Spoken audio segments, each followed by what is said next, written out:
The Tim Heale Podcasts. Ordinary people's extraordinary stories. Welcome to the Tim Heale Podcast. In this episode, we're going to go back with Chris to get a part 2 to see what happened once he'd left the Marines and he found himself in Hong Kong. So, Chris, let's have a look at what happened in Hong Kong. Are you sure you want to, Tim? Well, I don't know. This is your story, mate.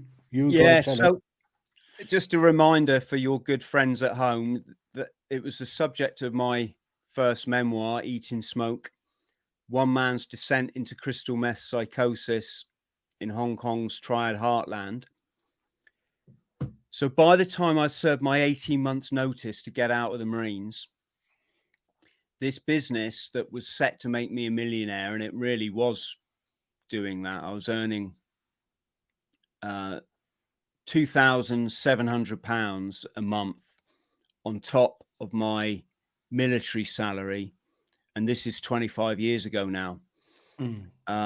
So naturally I thought I'd made it in life, or I used to think materialism was obviously everything back then, being young and wide-eyed and a bit naive, or incredibly naive. And by the time I'd served out that 18 months notice, the £100,000 we were turning over a month had just gone down to a trickle. And it wasn't my fault, Tim. It was the company that we were marketing products for, this Quorum International, just couldn't bring decent products out quick enough to satisfy the market. And all those people like myself that have put 3 years of really hard work into this, we all just lost our businesses.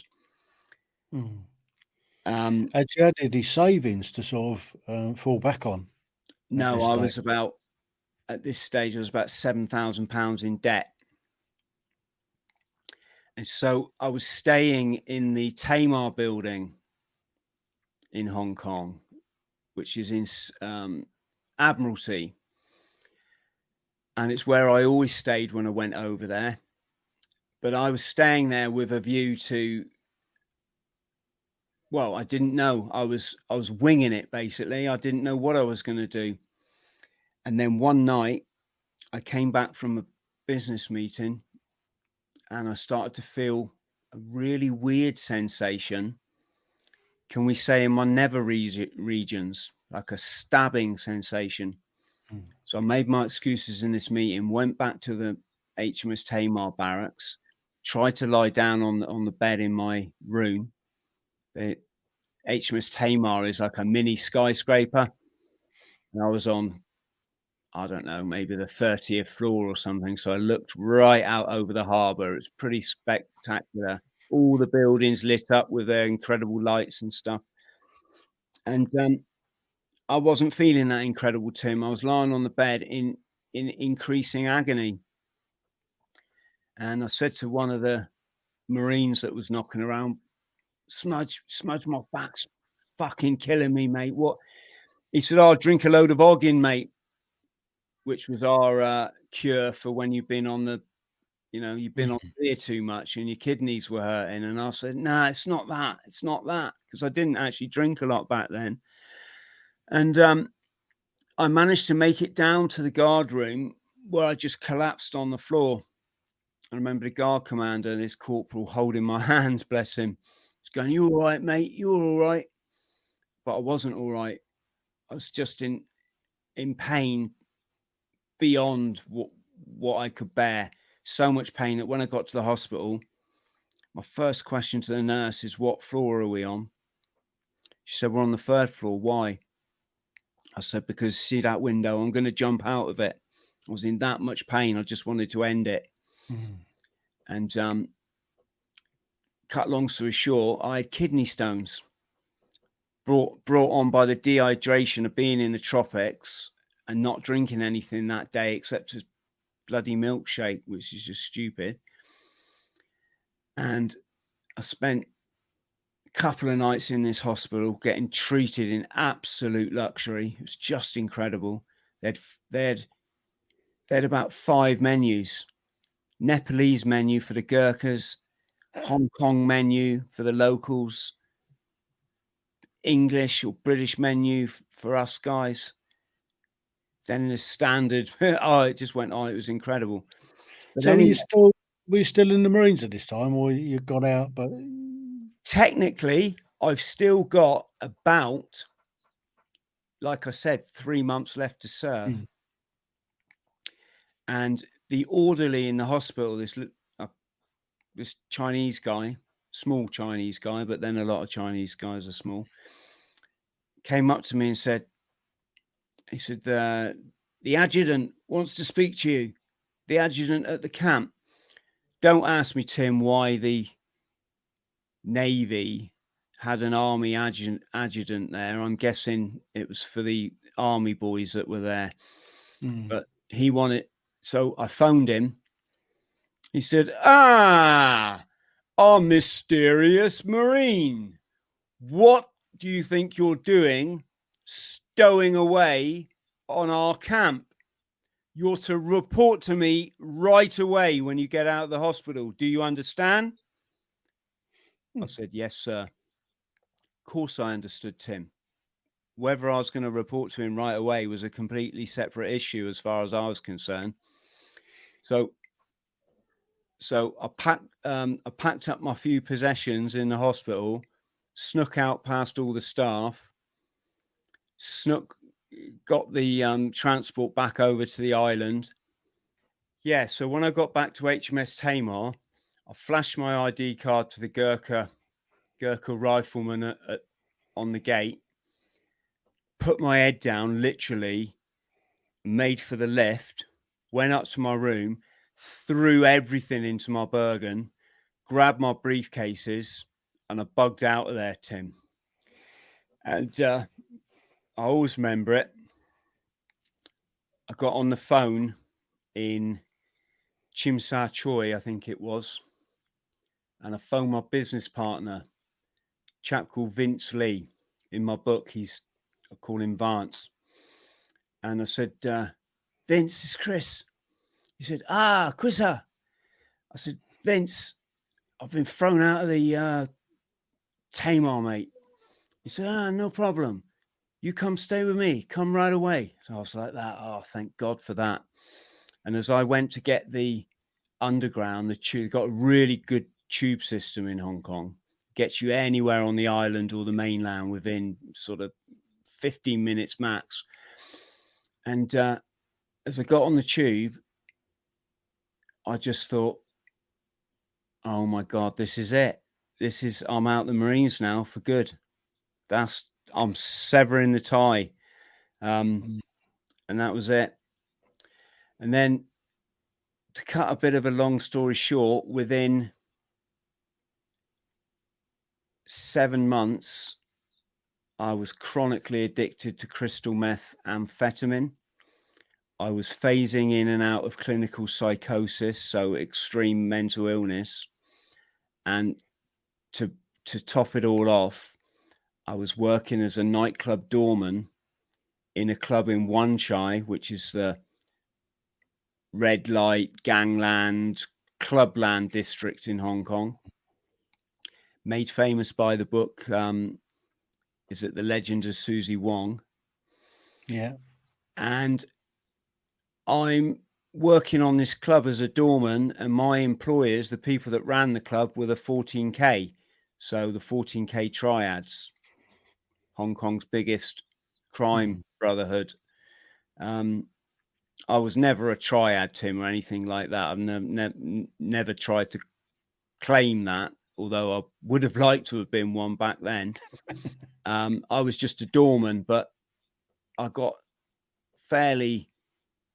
a sort of insight of the triads, more than most, you could say. And it was utterly fascinating and a bit hair-raising at times. So how did you manage to cope working on the door? How did you get into the drugs malarkey to start with? Well, I'd been to a few sort of dance parties and stuff, house music was really big back then. The rave scene had all kicked off. Ecstasy was sweeping Britain and well, sweeping the world. And I've been out to the dance club, had an absolutely great time, never suffered with anything. And that was that, it never occurred to me I might have an addictive personality, which when it comes down to it is because I had undiagnosed and unresolved childhood trauma. That's what the driving force behind my addiction. But it never occurred to me that I might become addicted to something. Never had a problem with booze or anything. Could even give up smoking when I wanted to. And so when I was working in a company called Gun Wan Hong, which sold computer memory chips on the international market, so it was a bit like the stock exchange where they trade shares. This place traded DRAM chips, so those black chips that you get inside your PC, and they sold for a ridiculous amount. And like I say, they're actually made of gold. The architecture in them is gold. They traded between Taiwan, Thailand, Singapore, Hong Kong, UK, USA. It was just an international market. And I worked in that company for 7 months and never managed to sell one single bloody chip because of the language barrier. Even though by this time, I could speak more Cantonese than most Westerners. And it was so boring. We'd already started smoking a joint at lunchtime up on the roof. So the roof of this skyscraper. And one time I went to the toilet and I could smell this strange smell.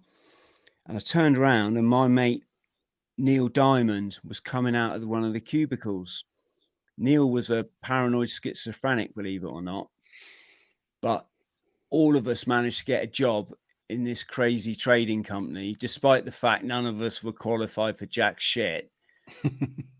But we were all employed because in the boss's old school Chinese mentality, when he had clients coming in from abroad, so flying in from, say, the USA or whatever, he wanted a lot of white faces in his office so that we look like we're this mega high profile international trading center. Whereas in actual fact, it was only the Chinese that managed to do business. And they used to do huge deals, like $1 million deals and $250,000 and et cetera, et cetera. And so the boredom factor was so acute, plus the fact we worked from 8 in the morning until 8 every night, which was, 12-hour day. That was to stop us running a business in our spare time and stealing the boss's clients. And so the boredom, there's only so much coffee you can drink in a day. There's only so many jokes you can make about your mad boss. He was mad eccentric, this old Chinese guy. Fang, his name was. He used to wear Japanese motor racing sweatshirts all the time and white 3/4 length jeans and big white sports shoes like he was in bloody the Spice Girls or something. And anyway, so boring that when this chap Neil said, come in here, i.e. come in the toilet cubicle, I pretty much knew what was on the cards, right? And I went in there, he went, Chris, you want to smoke a bit of this? I'm like, yeah. I said, what is it? He says, crystal meth. I said, isn't that the stuff that turns people mental? He went, yeah. I said, right, I'm in. This is turning people mental. I want to have a go at this. So I literally had one inhale. sound like Bill Clinton, but I had one ear, I went, inhaled this vapor off a bit of silver foil. Didn't think anything more of it. Went back to my desk. And within about 3 minutes, I just started to feel the most wonderful. In fact, I've got to be careful what I say here if you're on YouTube, Tim. But let's just say I experienced something like I'd never felt in my life. And unbeknown to me, it was such the key in the lock for me. It was so much that was my drug, right? If you ever can say such a stupid thing, that one was mine, not alcohol, not dope, not this, not that, that one, right? And I felt so unreal that I knew I couldn't wait to buy some. As soon as that clock struck 8 o'clock, I was going to be out of that company, over to a place called Chungking Mansions, which is the immigrant ghetto in Hong Kong. And I'm going to be trying to find some of this stuff. And I knew a Ghanaian immigrant that might be able to sell me some.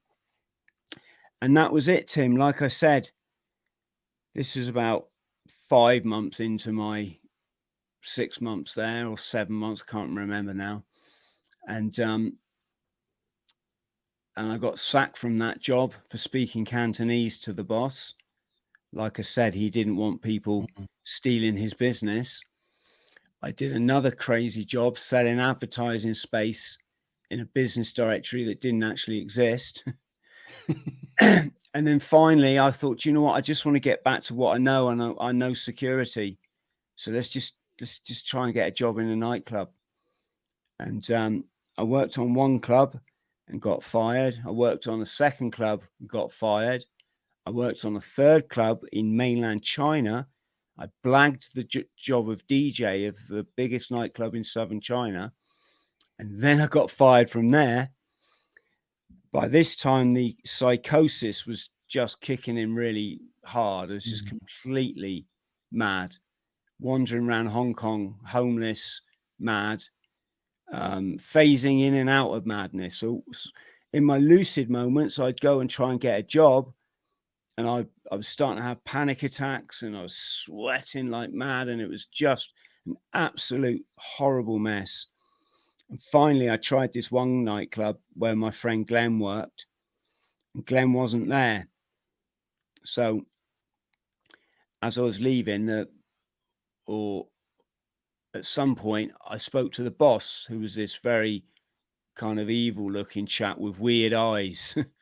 He's there in a black suit and a black tie, a bit like Reservoir Dogs or something.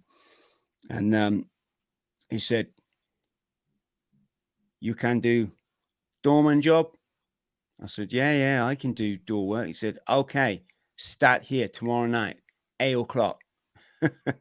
Sorry, I'm doing the accent because I can remember it like yesterday. And that was it. I started working that club. I just thought it's a doorman job like any other. I've done this before. And on my first night, one of the expats that was in there, because it was a Chinese-run club, is different from the Western-owned clubs. It comes with a whole specific set of differences. And one of the expats that drunk in there, who was working on the new airport, said, "You're Chris, aren't you?" I'm like, "Yeah." I was a bit surprised that he already knew my name, but I said, "Yeah." He said, "You realize they're all triads?" I'm like, "I'm sorry?" He said, "All these guys that you're working with, they're all triads." My ears pricked up like a blooming dog hearing walkies. I'm like, "Really?" He said, "Yeah, your man there, your other doorman, Chu Chai, he's a street fighter. Magi, they call him in Cantonese, little horse, like a runner. He don't look much, but he'll pick up anything in a scrap if he thinks he can smash an enemy over the head with it." And he said, "And that guy there, Daisu, this tall Chinese guy who's over 6 foot, kind of unusually tall for a Chinese chap. And he said, Daisu's, he's an assassin. Can't remember the name for assassin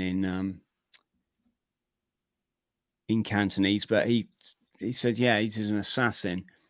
Every so often, he disappears for a few days, and that's when they smuggle him over the border into China to go and do a hit on someone.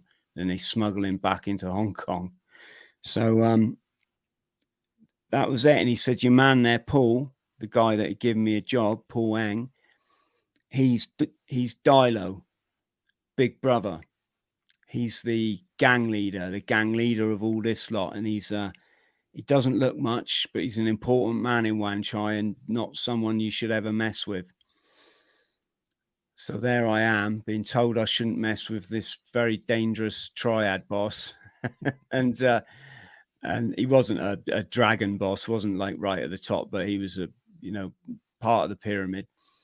And there I am, absolutely off my head on crystal meth and in clinical phasing in and out of clinical psychosis.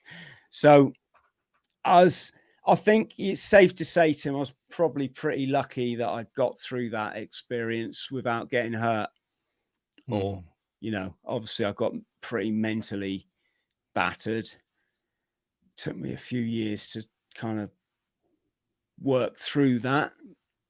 But I'm pleased to say I did, and I certainly feel a fortunate man because of it all. So how did you get out of that situation? So that job, yet again, I got sacked from it. And then finally, to show you how bad my behavior got, at one point, I was utterly convinced that my Royal Marines training, specifically the crawling across a hawser, so crawling across a rope, I was convinced that the whole reason I joined the Marines and got taught how to do that commando crawl was for me to, shin along a wire between my building in Wan Chai and the building on the other side of the road. And I used to see through this frosted glass, I used to see this, what I called a fat lady singing, right? There's a fat lady, the silhouette of a fat lady singing into a microphone. In reality, it was probably a normal sized woman brushing her hair with a brush.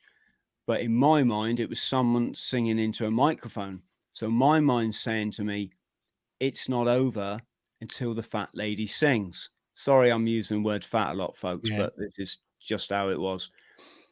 And it's not over till the fat lady. Right. I've got to shin across this wire. There's a wire between my building and the one on the other side. It had a water pipe, a hose pipe, plastic cuff to it. So for some reason, it was taking water from my rooftop to the other one. And in Hong Kong, you get the homeless community live on the roofs. They build these shacks up on the skyscraper roofs and they live up there. There was one on top of my building. So I don't know if that water hose was something to do with that or what it was. But anyway, in my mind, I've got to shin across this wire. And when I get across the other side, it all become clear. Everything will become self-evident. The reason I was born, the reason I was in the Marines, the reason I'd passed out of training and come to Hong Kong, the reason I'd lost all these jobs, the reason some people had, been humiliating me or trying to, the reason for all my challenges growing up as a kid, as a damaged kid. It's all going to make sense if I can crawl across this wire. So I started crawling across it. I got a few feet out and I'm just dangling there, looking down. It's probably about 70 meters to the street below. The people just looking like ants. Cars are driving by like they're Matchbox toys or something. And in that moment, I just had a rare amount of lucidity. A rare moment of lucidity.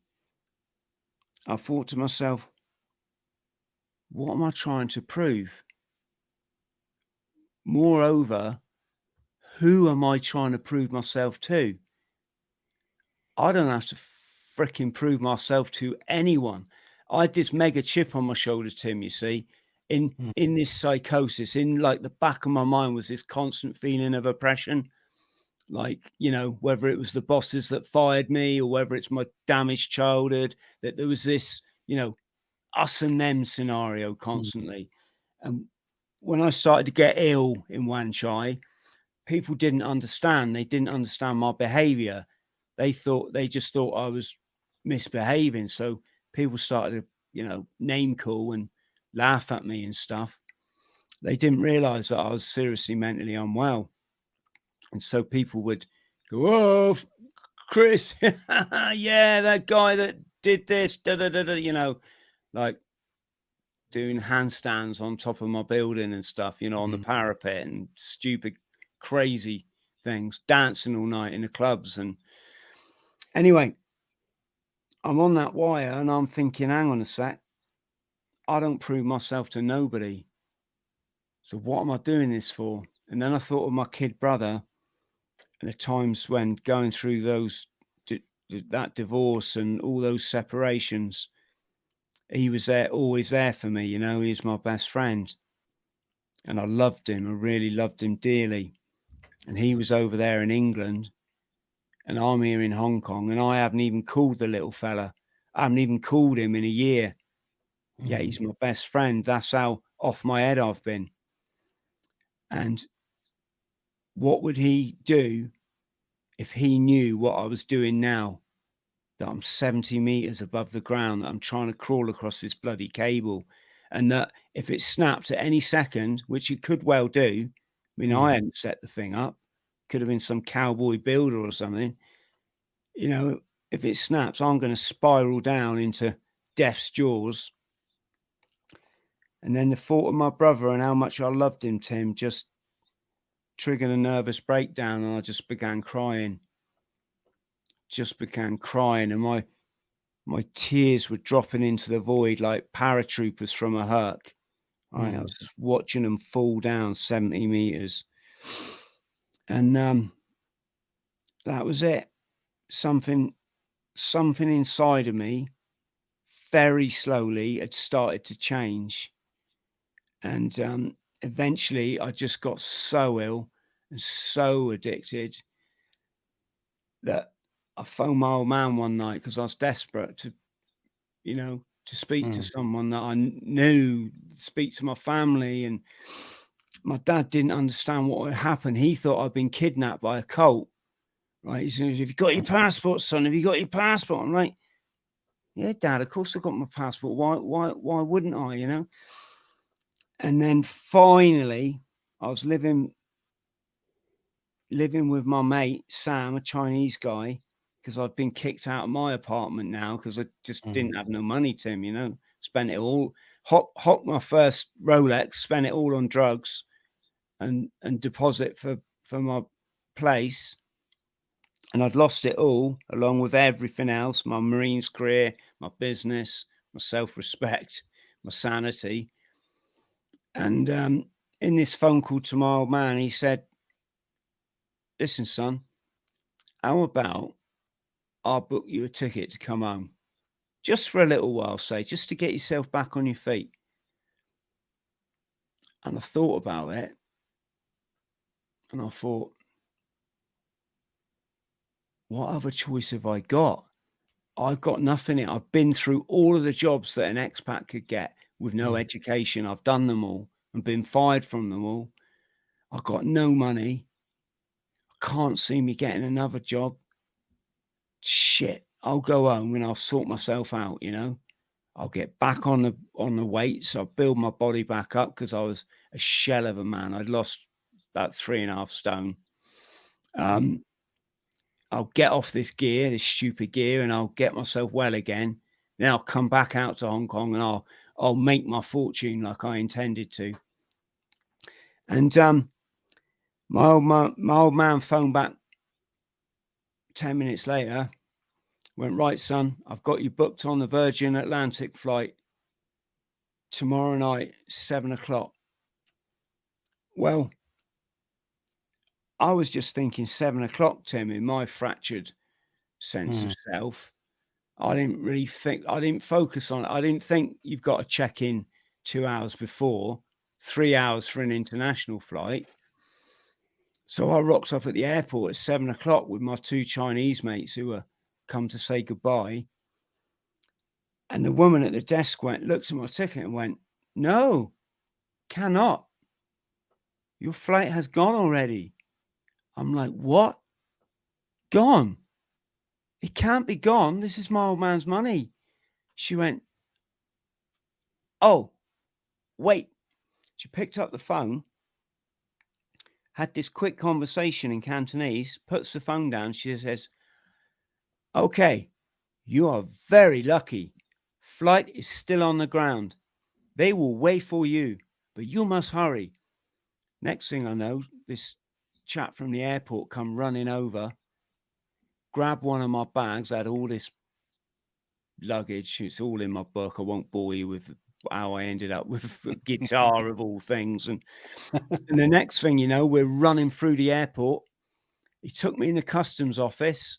I sat down in this chair and he filled out this form because I was obviously getting rushed through I wasn't going through immigration like you would normally. I wasn't going through. And he said, "I've got to ask you, you've got nothing on you that you shouldn't have." I went, no, of course not. I wasn't going to tell him that I had a pack of crystal meth secreted in the lining of my right Caterpillar boot. And that was it. He rushed me out to the plane. And I walked up those stairs. The 2 Virgin stewardesses are waiting patiently to meet me. I'm the last guy on the plane, obviously. Plane's already 2 hours overdue or something, or an hour overdue. And I got to the top of those steps, turn around for one last look out over Hong Kong, and could see it all lit up in the distance. I thought of the time I'd had over there, thought the people that I'd met, working in a nightclub in China, working for the Hong Kong Triads, all these, all the girls that I'd met, the Filipinas that I used to go dancing with every night. And I didn't hold a grudge against anyone, Tim. I didn't hold a grudge against the people that fired me, the Triads that I'd rucked up with. I just had the most unreal time in my life. And I was like, yes. And I turned around and got on the plane. And that was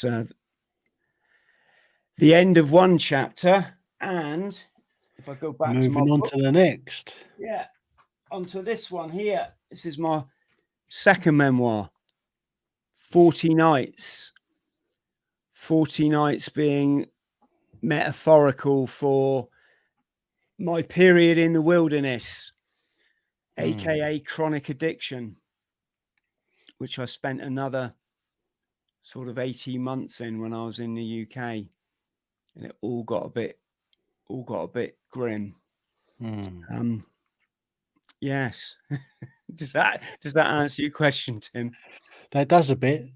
So you clearly had a difficult time, but you managed to pull through it, and it kind of brings us forward then, doesn't it? So I guess that 18 months you detoxed and had a rough time of kicking the addiction, or did you carry on with it for a bit? In that 18 months, I decided about 3 weeks into being back in the UK that it was very boring. I was all up for getting a job straight away, getting some money together and getting back out to Hong Kong. But my old man and everyone was like, nah, take it easy. You've been through a lot. The doctors had written me up as severely mentally unwell, full psychiatric job that he advised my dad that they should really put me in a care unit. So, a secure facility. and that the prognosis for recovery was pretty much unlikely. So my dad's faced with the fact that he's got a mental son and I'm never going to get my sanity back. So he's like, take it easy, son, no rush to get a job. And I'm not saying I regret this now, because I don't regret anything in my life whatsoever. But in hindsight, it meant that I got bored. And of course, what do you do when you're bored and you've got a problem with addiction? So I went out and I bought some amphetamine. It's called base back then. It wasn't as strong as the crystal meth, but it was the next best thing. And before long, I was injecting it bloody anything up to 12 times a day. I was absolutely skint. My house, which my dad had very kindly kept hold of for me, because I'd let the mortgage go in Hong Kong. I just thought, I'll say goodbye to that house. My dad had, unbeknown to me, had kept the payments up between him and my godfather. And I'd moved back in, but this lovely, almost brand new house, Tim, I'd managed to just smash up. It looked like a hovel. A hovel. I was so unwell. And that's how I lived for another 18 months. I'd live on pasta and porridge mixed together, cooked in the microwave with 20 sugars. That's what I lived on for. Sounds disgusting. Well, I had no money. I'd leave myself about £1.87 for food, because all my money went on drugs. And I'd buy a cheap, maybe 2 sliced loaves. They were about 17p in the co-op. And then I'd shoplift a jar of Bovril, because I didn't have enough money for that. And I'd live on Bovril on toast and porridge and pasta.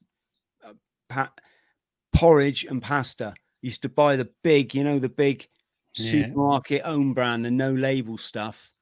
You could get like a big packet of pasta for, I don't know, it was like 80p or something. And the same with the porridge.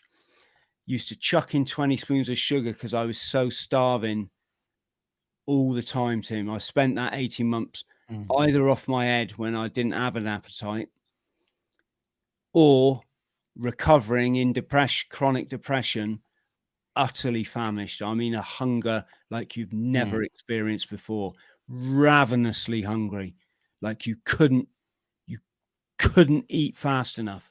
You couldn't get this food into your face quick enough. And when you swallowed it, it was like ecstasy through your whole body, just emanating. You were just like a wild animal, just that starving. And that's how I lived for 18 months. I got it into my head that the place was infested with lice, because I couldn't understand why my body was itching all the time. But of course, it was the drugs trying to come out of my system and coming out through my skin, because I'd overloaded my kidneys and everything. And so I started to burn my furniture and stuff and spray flea spray around, and it led me into exhaustion. So I'd run out of gear. I'd be exhausted from 5 days without sleep, and I'd be having to, like, in my mind, de-lice my house. And it was like a bad version of Laurel and Hardy, mate, or a bad version of Frank Spencer's Some Mothers Do Have 'Em. It was just beyond what you can believe. I'd run a cold bath because I had no money for hot water. I'd pour in like a cup of bleach, and then I'd climb in after it, to try and kill these lice on my body. And I was really, really unwell. So what was the catalyst that brought you out of it then? So I woke up one morning, I had a screwdriver in my hand. I was lying underneath the telly in my boxer shorts. And I woke up. It took me a while to remember who I am. It always used to take like a few seconds to remember what my name was, because I was so absolutely exhausted. like an exhaustion like you can never understand. 5 days, I went 9 days without sleep once. Every night in Hong Kong, I was dancing like the equivalent of running 2 marathons. Then I'm going back on the door without sleeping, without eating. I did that for 9 days.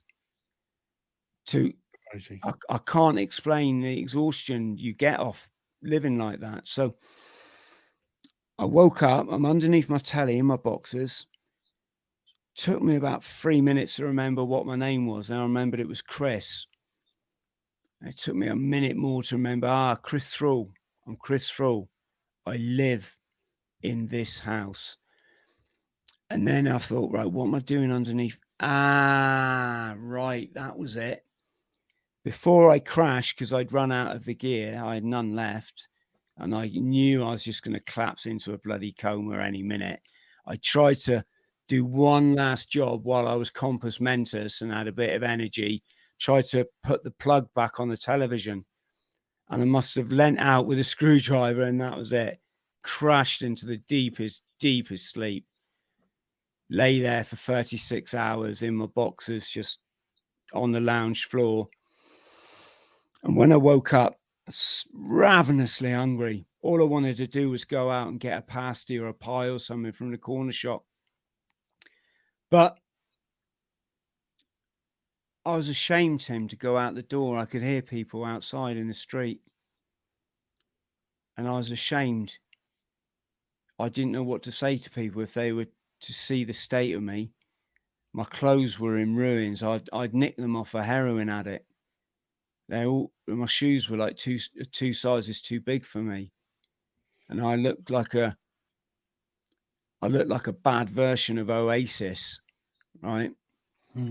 My hair was, I used to do this weird short back and side. So I had like the bob haircut, like the Manchester pop bands, only it didn't look that cool. In fact, it didn't look cool at all. And I'm sat there on the carpet in my front room in my boxer shorts. And I just got to thinking, hang on a sec, Chris. You used to be a Royal Marine. You used to be this dead Anson geezer that when you went out in the town, girls would come up and give you their phone number. You used to drive a top of the range BMW. I had a mobile phone when no one even knew what they were. I ran an international business and used to go and talk to up to 1,000 people in posh venues. I used to travel around Europe. And now I'm reduced to shoving a needle in my veins 12 times a day just to operate. I'm too ashamed to go out of my house. My clothes are a freaking disgrace.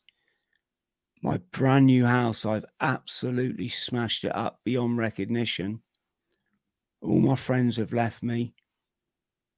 I've got no job. I've got no education. I've got no hope. I've got nothing to offer anyone.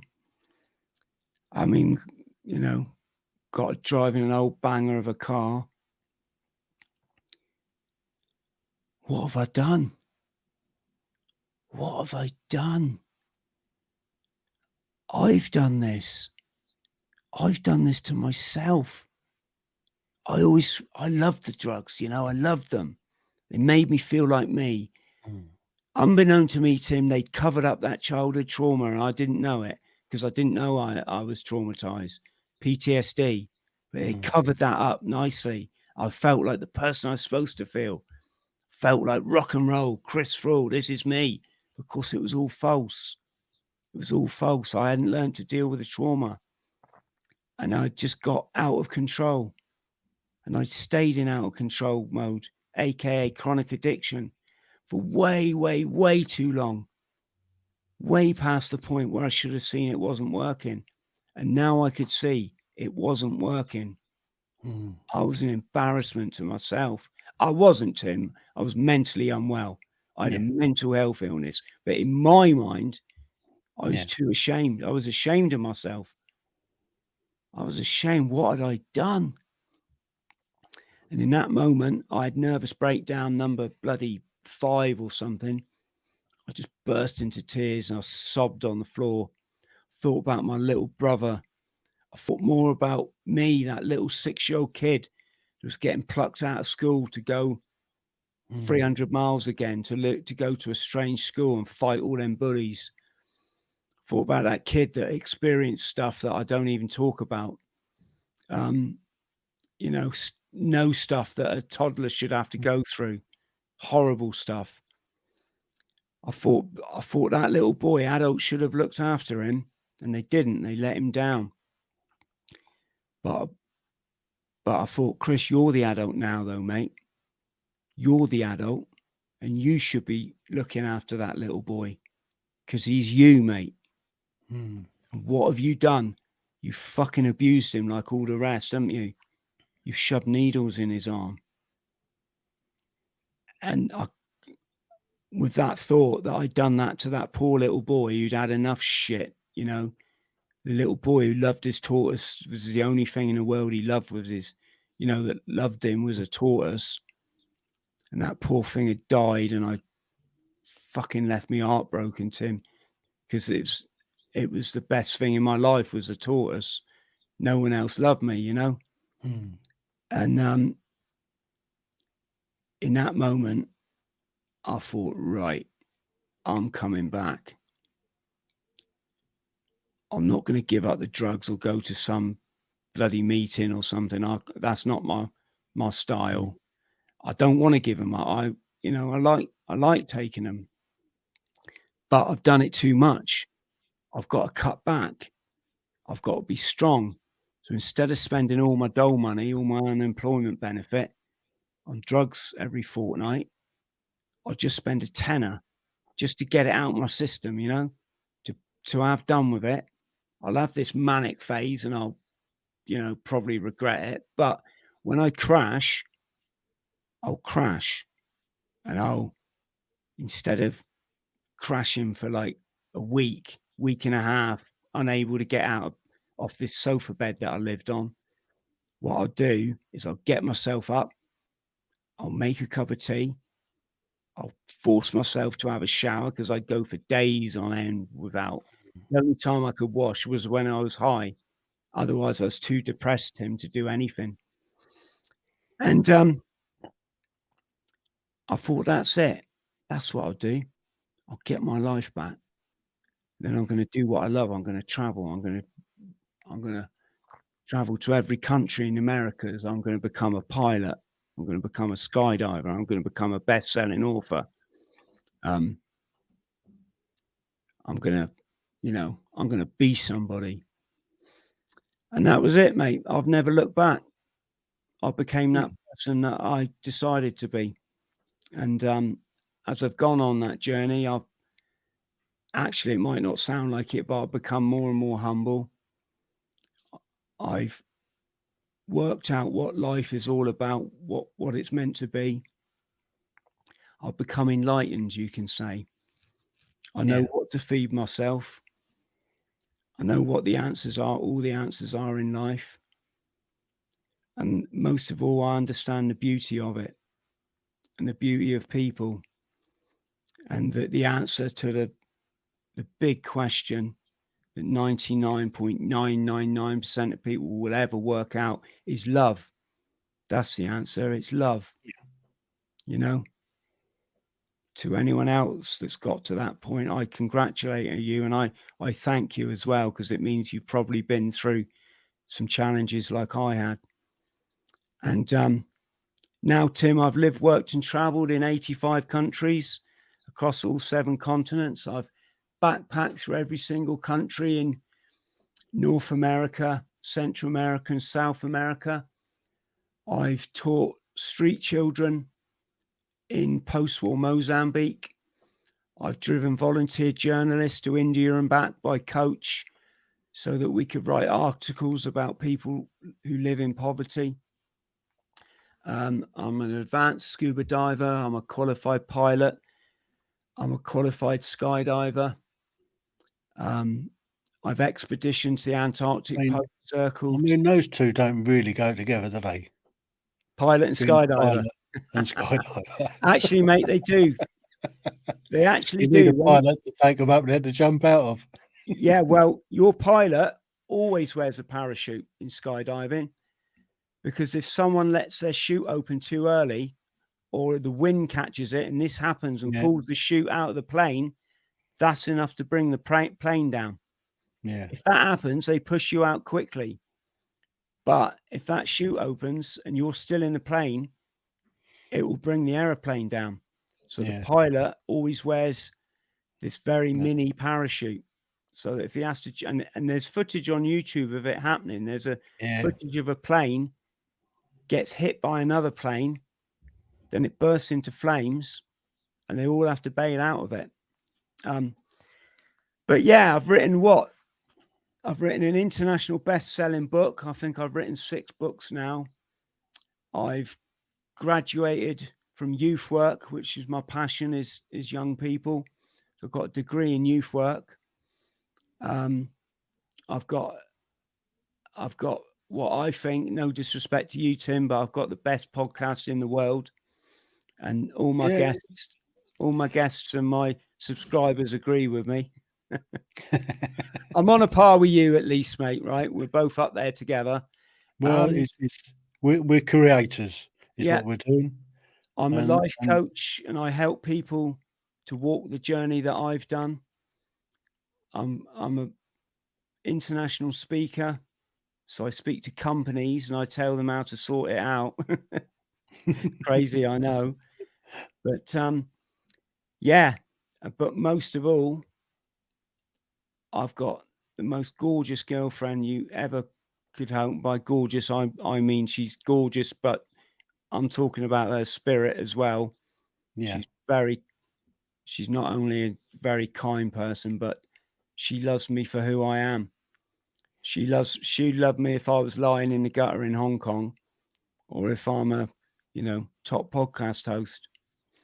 Well, let's hope you don't get to that former. No, I won't be going back there again. But most of all, my number one achievement in life is my son. It's as though Mother Nature created the perfect little boy, perfect in every way, incredibly handsome, extremely intelligent, funniest kid I've ever heard. Everyone loves him. He loves his daddy. Yeah. And I say goodbye to him, good night to him every night after I've told him a story. And then when I go to bed, I go into his room and I just look at him and I kiss him goodnight, and I just tell him he's the best thing ever in my life, and that I'm so proud of him, and that I'll always be there for him. I'll always be there somewhere in the universe. And it's just my dream come true, Tim, My dream come true is I look at that little boy and I understand it now. He's me. He's me in a different body. That's why I've got it. And if he doesn't go anywhere near that you went through, then he'll be a lucky fella. Yeah. I teach him everything that I wasn't taught. So the other day we were laying some concrete together. He's 6 years old. He had his first bushcraft knife when he was 1. He learnt to swim across the pool by the time he was 4. He drove the car at 4, and now he's 6, and he's actually 7 now. He's just had a birthday, but at 6 years old, he could drive the car on his own. We don't overload him with adult stuff, but he's a very mature. He holds his own with adult conversation. And forgot what I was going to say, but the other day we were laying some concrete together. He was helping me chisel out the old concrete, and a leaf blew by, and he just looked at it and went, oh, look, there's Grandad, right? That's what I've taught him. We can't go anywhere. We can never die. We're carbon molecules. We're part of this beautiful universe, whether we like it or not. we just change form into something else that's beautiful. And and I get to meet wonderful people like you, Tim, and chat for a living about stuff that can hopefully help people, or chat about adventures, which is another passion. Yeah. Another thing I did, as I mentioned, was run the length of the UK. So I ran 999 miles non-stop, bar sleeping at the side of the road, carrying a Bergen on my back with all my camping gear. Raised £18,000 for damaged veterans, and raised public awareness of the suicide, the terrible suicide issue that veterans face. Yeah. I did a quadruple Ironman. So I come last in my first ever triathlon. So I decided, right, in 8 weeks' time, I'm going to do a quadruple. I'm going to do 4 Ironmen in one go. I did that for charity. That was crazy. And it ended in a 108-mile non-stop run.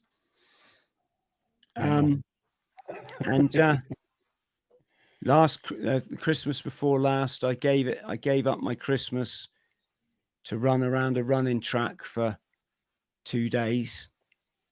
And then I ran, when they shut for Christmas, I ran into the nature and ran around Dartmoor for 4 days. And I ran 200 miles in 6 days, I think it was, through the worst storm on record.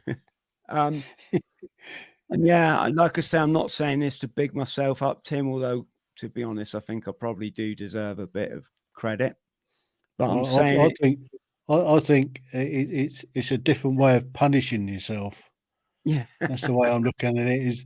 I mean, the drugs have done something to you, but to go and put yourself through all that physical stuff, I mean, that's just abuse. That is just abusing yourself.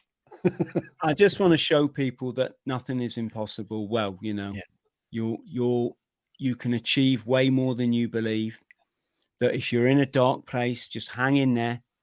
We've been there. We know what it's like. You will get through it. There will be better days. You just believe in yourself and believe in the universe, and the universe will take care of it. Oh, excuse me, I've got the hiccups today.